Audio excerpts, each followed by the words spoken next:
est le plus célèbre des grands fauves. Sa renommée lui vient de l'immensité du territoire conquis à coups de griffes et de dents.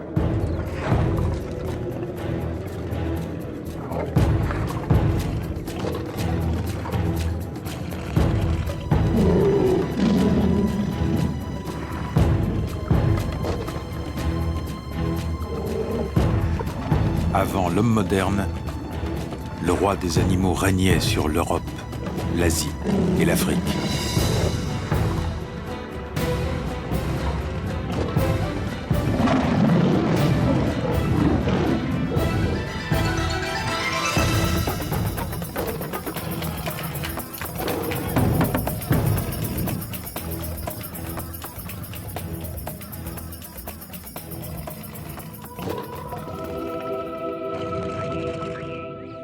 Aujourd'hui, l'Afrique est son dernier refuge.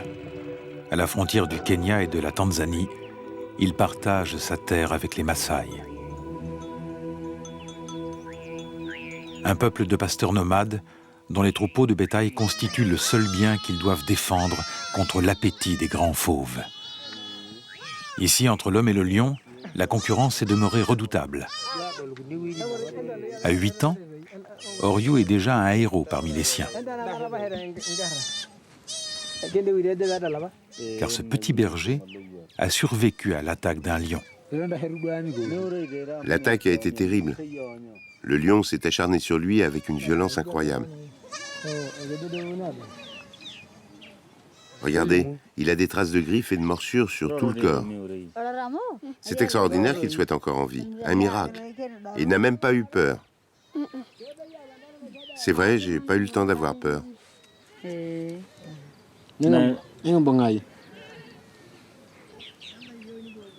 Le jeune garçon fait l'admiration et la fierté de tous. Ses blessures sont autant de gages de sa bravoure.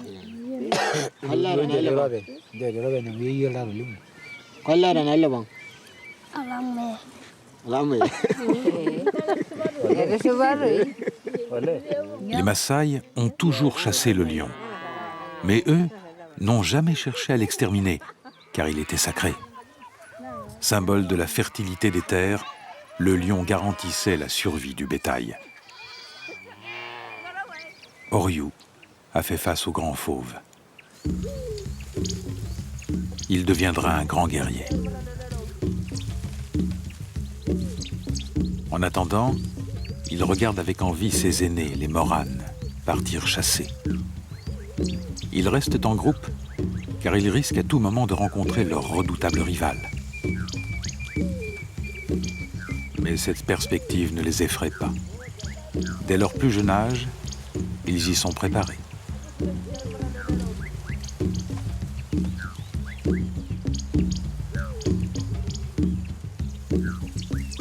Certains de leurs proches ont été dévorés par lui.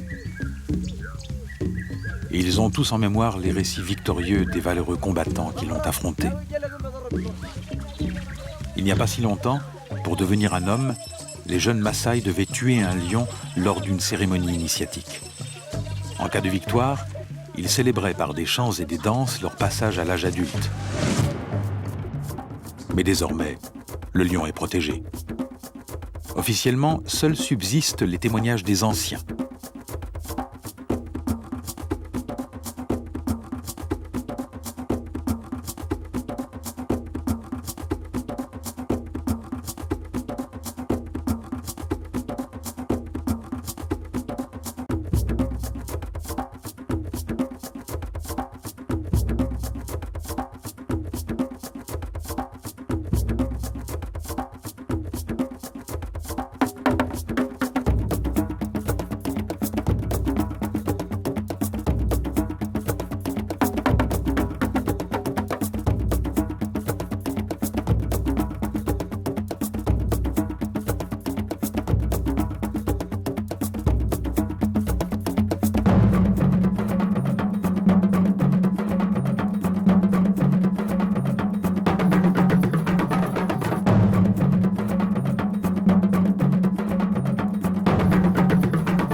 Les Moranes n'ont plus le droit de chasser le roi des animaux.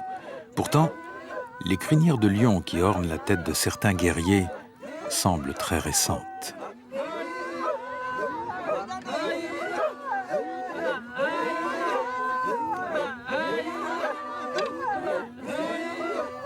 Dans la culture Maasai, arborer ses coiffes, c'est montrer qu'on a triomphé du grand fauve.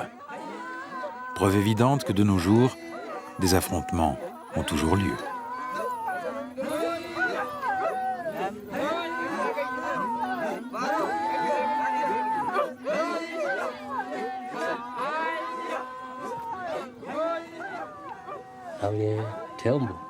Nous n'avons pas le choix.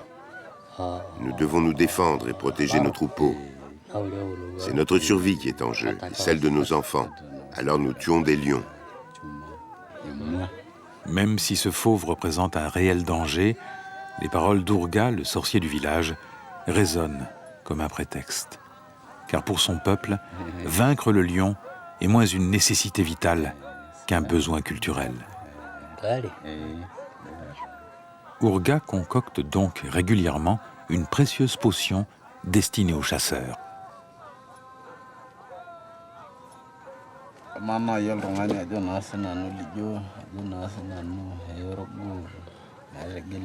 Grâce à elle, les Moranes auront le courage et l'énergie nécessaires pour combattre le roi des animaux.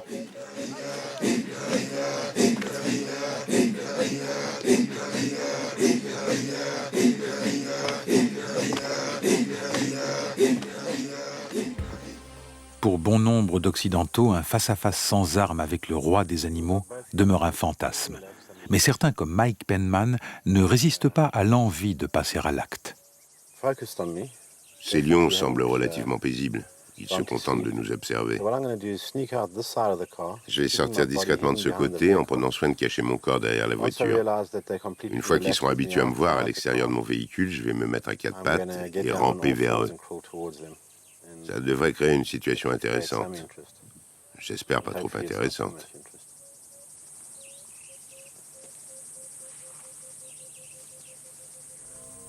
Mike travaille comme guide dans un parc national du Botswana.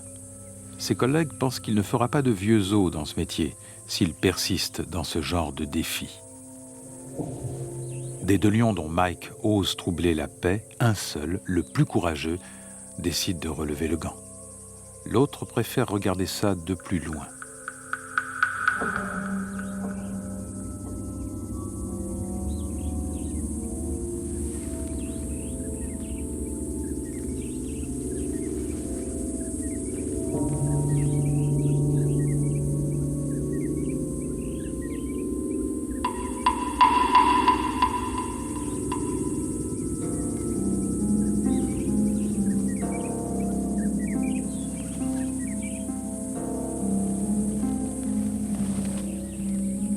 Face au roi des animaux, Mike ne dispose pas d'une arme, mais d'un simple rouleau de papier toilette.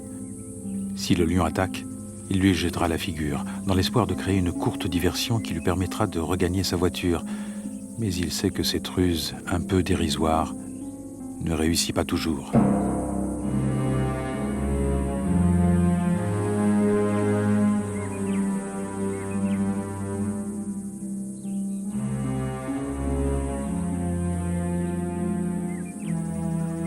En se mesurant ainsi au lion, au péril de sa vie, Mike renoue inconsciemment avec les rites initiatiques d'autrefois.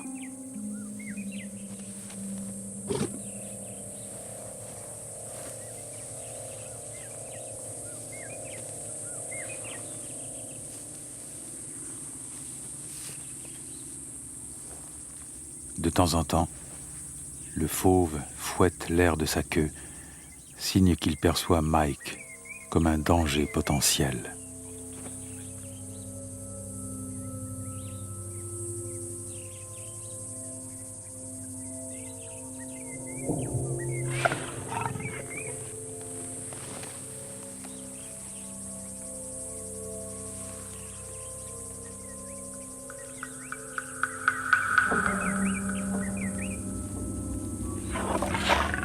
Le deuxième lion semble avoir repris confiance. S'il rejoignait l'autre, Mike se retrouverait seul contre deux, pris au piège, sans aucun espoir d'en réchapper. Mike pousse maintenant le risque à son paroxysme.